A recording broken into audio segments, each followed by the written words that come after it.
మీకు ఆరోగ్యం బాగోకపోతే డాక్టర్ దగ్గర వెళ్ళడం మీరు చెప్తున్నారు, కానీ అడవుల్లో ఉన్నప్పుడు అనారోగ్య సమస్యలు వస్తే మీరు ఏ విధంగా దాన్ని?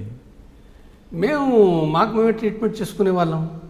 అంటే మా దళంలో ఒక డాక్టర్ అని ఉంటాడు. దళం డాక్టర్ అంటే ఎంబీబీఎస్ చేసిన ఆయన కాదు, ఆర్ఎంపీ చేసిన ఆయన కాదు, చదువు రాని వాళ్ళు కూడా డాక్టర్స్ ఉన్నారు మా దాంట్లో. నేర్చుకొని అక్కడ సహజంగా వచ్చే జబ్బులేంటి, ఆ జబ్బులను దృష్టిలో పెట్టుకుని ఏ ట్రీట్మెంట్ ఇవ్వాలో అవి కొన్ని ఉంటాయి. అంటే కొంతమంది ప్రజల కోసం పనిచేసిన డాక్టర్లు, రామనాథన్ లాంటి డాక్టర్లు కూడా ప్రజల కోసం, గిరిజనుల కోసం ఉపయోగపడాలని చెప్పి ఆయన బుక్ రాసినవి ఉన్నాయి.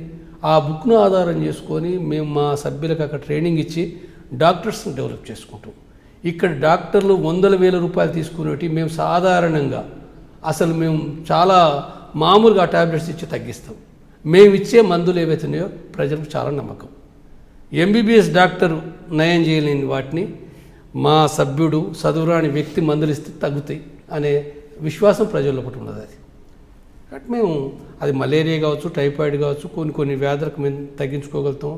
గాయాలకు కూడా మేము అక్కడ ట్రీట్మెంట్ చేసుకోగలుగుతాం. అయితే కొన్నిటికి మేము చేసుకోలేము కాబట్టి బయటికి ఏదో రకంగా బయటకు పంపించి ట్రీట్మెంట్ చేసుకోవాల్సిన పరిస్థితి ఉంటే చేసుకుంటుంది. మీరు బయటకు వచ్చిన తర్వాత దాదాపు సంవత్సరం అవుతుంది. ఇప్పటికి ఇక్కడున్న పరిస్థితులు చూసిన తర్వాత తిరిగి మరొకసారి వెళ్ళాలనిపిస్తుందా మీకేమో? నేను అంటే ఆవేశంతో నేను నిర్ణయాలు తీసుకోలేను. నేను ఆలోచించి నిర్ణయాలు తీసుకునే వ్యక్తిని. ఆవేశం సహజంగానే నాకు కూడా వస్తుందిలే, కానీ వచ్చినంత మాత్రాన సైంటిఫిక్గానే వీలైన కాడికి ఆలోచిస్తుంది తప్ప నేను తప్పుడు పద్ధతిలో టెంప్ట్ అయ్యి నిర్ణయాలు తీసుకునే వ్యక్తిని కాదు. నేను పాటించి నేను బయటకు రావడం కూడా టెంప్ట్ అయ్యి రాలే. నేను చాలా అన్ని విషయాలు ఆలోచించిన. కొన్ని విషయాలు మేము ముంగట ఇంటర్నల్గా ఇప్పుడు మీరు ప్రశ్న వేసారు ఎవరిపైన ఏంటిది వ్యక్తులు అంటే నేను ఇక్కడ చెప్పలేను. అన్నీ మొత్తం ఆలోచించుకొని నేర్చుకున్నాను. ఇవాళ నేను ఇక్కడికి వచ్చి మళ్ళీ నేను పోవడం అనేది టెంప్ట్ కావడానికి కావాల్సిన పరిస్థితులు ఉన్నాయి. ఇవాళ టెంప్ట్ అన్నట్టు ఇప్పుడు ఇవాళ నా పరిస్థితి ఆర్థికంగా మాకు భూమి లేదు, ఇల్లు లేదు, ఉన్న భూమిని పోయింది, ఇల్లు లేదు, నాకు ఇల్లు కూడా లేదు. ఇల్లు లేదు కాబట్టి నేను హైదరాబాద్లో పూట కిరాయి తీసుకుని ఉంటున్నా. అనేకమైన ఆర్థిక ఇబ్బందులు ఉన్నాయి, పరిస్థితులు ఉన్నాయి. నేను ఇవాళ ఒక నాయకుడిని. ఇవాళ నేను ఇవాళ భార్యాభర్తలుగా మేము ఇద్దరము రోజుకు 15 గంటలు పనిచేస్తున్నాం. మేము 15 గంటలు పనిచేస్తే కూడా మా బతుకు చాలా ఇబ్బందికరంగానే ఉన్న పరిస్థితి. ఈ పరిస్థితిలో ఒక్కొక్కసారి నాకు టెంప్ట్ కావటానికి నేను ఇవాళ ఒక దుకాణం పెట్టుకున్నా. ఒక దుకాణం ఉన్నప్పుడు నాకు ఏది తెలియదు. ఇవాళ వీని దగ్గరికి పోవాలి, ఈ వ్యాపారి దగ్గర పోవాలి, ఆ వ్యాపారి దగ్గర పోవాలి, కస్టమర్తో వ్యవహరించాలి. అనేకమైన సమస్యలు ఉన్నాయి, మోసాలు ఉంటాయి. నాకు ఏం తెలియదు కాబట్టి ఏం తెలియదు అన్నట్టు నేను మా వస్తువు నేను చెప్పుకోను. నేను సాధారణంగా నిజాయితీగా నిజాయితీగా మాట్లాడితే వాడు చీఫ్గా చూస్తాడు. వాడు నన్ను, నేను నిజాయితీగా మాట్లాడితే, నేను ఏం తెలియదు అన్నట్టుగా మాట్లాడితే వాడు నన్ను చీఫ్గా చూస్తాడు. పడాలి, తప్పదు.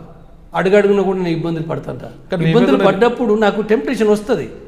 టెంప్టేషన్ వచ్చినప్పటికి కూడా అది లైన్ కరెక్ట్ కాదని నేను ఏదైతే అనుకున్నాను, నేను తిరిగి మళ్ళీ పోయే ప్రశ్న ఎక్కడుంటుంది? అది మూర్ఖత్వంగా నేను ఉన్నాను. నేను సైంటిఫిక్గానే ఆలోచిస్తున్నాను. కానీ మీరు ఆర్థిక కష్టాలు అంటున్నారు, కానీ మీ మీద 25 లక్షల రూపాయలు రివార్డు కనిపిస్తుంది. ఆ ప్రభుత్వం నుంచి మీకు అందలేదు? రివార్డు అందినప్పటికీ అది కోట్లు కాదు, ప్రకటించడం కోట్లు అని అంటారు. అది కరెక్ట్ కాదు.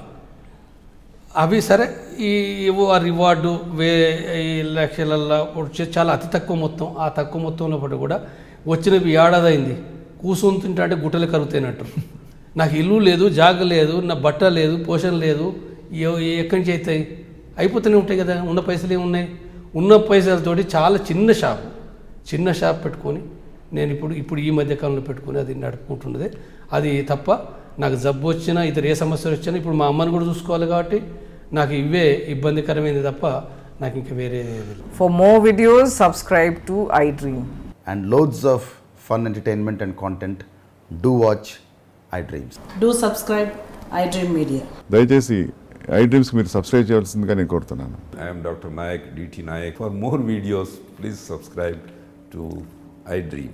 Please subscribe iDream News. Please subscribe iDream. Please subscribe iDreams. మీరు చూస్తున్నారు iDream News.